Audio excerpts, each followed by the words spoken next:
साथियों नमस्कार। आज का मेरा विषय दहेज प्रथा है।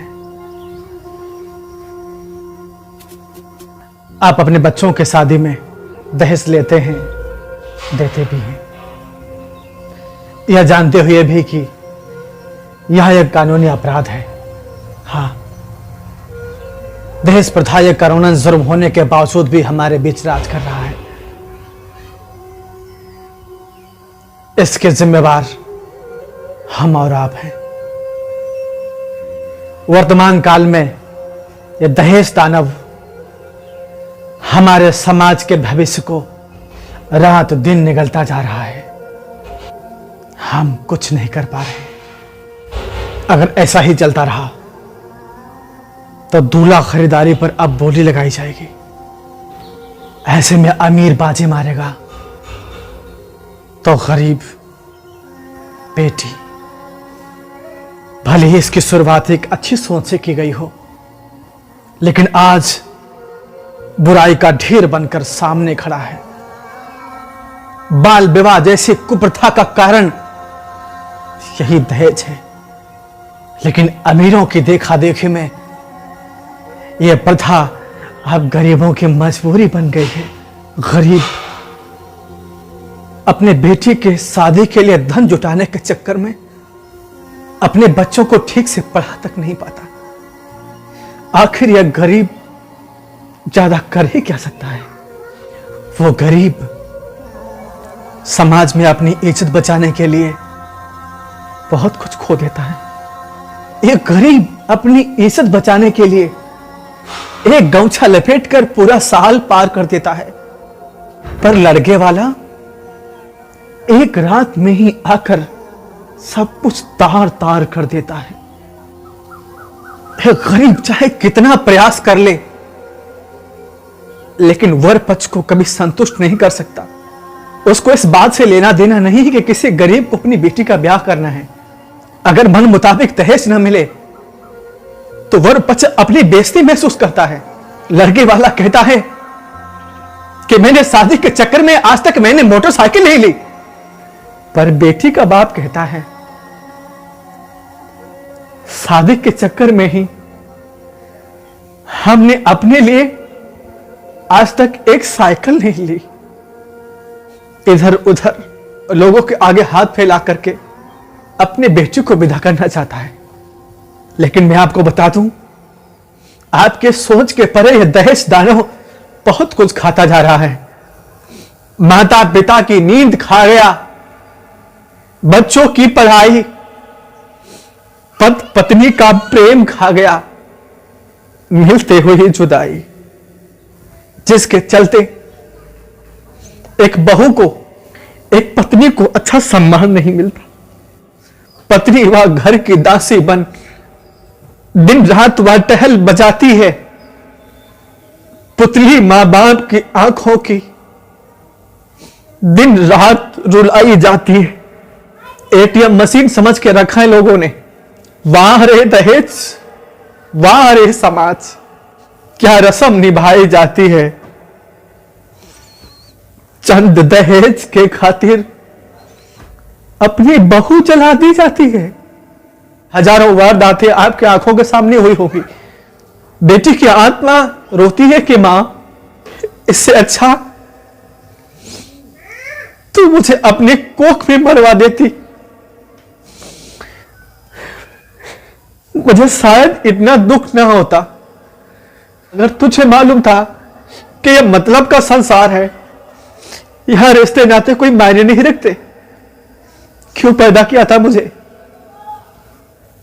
मैया, तुमको जब मालूम था तो बेटी उपजाया ना होता।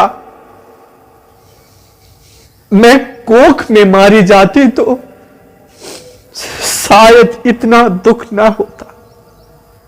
जिस बहू को जलने से पहले भी कभी सास ने अपना नहीं समझा, अपने सीने से नहीं लगाया, जलने के बाद भी एक मां आती है, मांस के लोथड़े को अपने सीने से लगा लेती है। जबकि असली बेटी आपकी बेटी नहीं बहू होती है। मां जब मिलने आती है तो बेटी की सांस चलती रहती है। मां ने जब सीने से लगा लिया अंजलि बेटी को, मैंने जिसे देवता समझा था वो राक्षस निकला। मेरे छोटे छोटे बच्चे हैं, कुछ मत करना अगर मुझे कुछ हो जाए।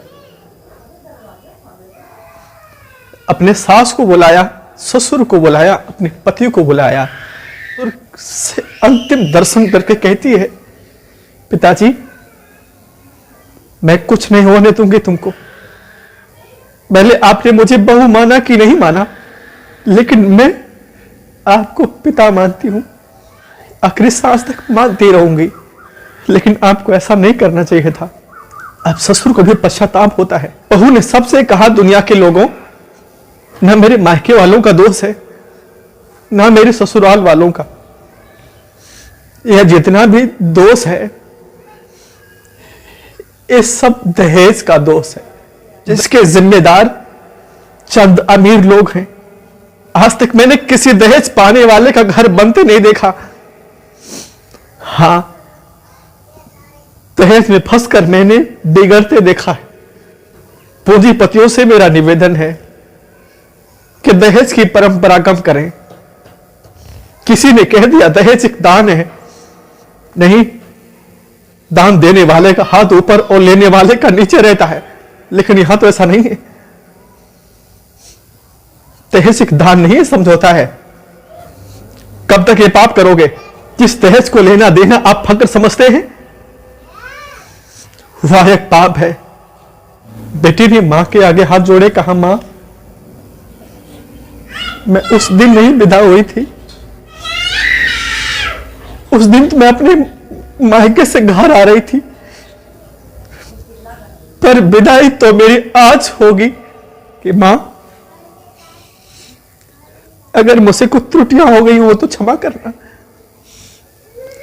2 बच्चे हैं हमारे, इनको पालना पोसना बड़ा करना, इनके छाव में रहना हमारा साथ, शायद भगवान ने यही तो लिखा था। बेटियों की किस्मत ही ऐसी है, हमेशा अत्याचार नारियों पर ही हो रहा है। नारी पांव की जूती नहीं है, बच्चे पैदा करने की खेती नहीं है। खुद मालिक बनकर जुर्म करते हो, यह अधिकार कभी तुमको देती नहीं है। मायके में जब तक रहती है मां बाप कहते हैं बेटियां पराई हैं, ससुराल जाती है सास ससुर कहते हैं ये पराए घर से आई हैं। मैं कभी कभी सोचता हूं कि भगवान तुमने बेटियां कहां के लिए बनाई हैं। मैं जानता हूं किसी के लाख समझाने पर भी आपके पल्ले नहीं पड़ेगी, क्योंकि आपको मतलब अपने स्वार्थ से है। ये जमाना कितना स्वार्थी है भाई। अगर दुष्परिणाम से आपको बचना है तो इसका बहिष्कार करना होगा। इस समाज से, इस देश से इसका बहिष्कार करना होगा कि अपने बच्चों की शादी में ना दहेज लेंगे ना देंगे, ताकि किसी बहन के मांग का संदूक ना बिगड़े, किसी भाई की कलाई सूनी ना हो, किसी मां की गोद सूनी ना हो, किसी का घर ना उजड़े, इसका दुष्परिणाम किसी बहन को ना भोगना पड़े। दहेज नहीं है, दुश्मन है। दहेज अपने आप में एक पाप है। ये जहां भी जाएगा हित नहीं करेगा। मुझे आशा नहीं, पूर्ण विश्वास है दहेज का पक्ष नहीं।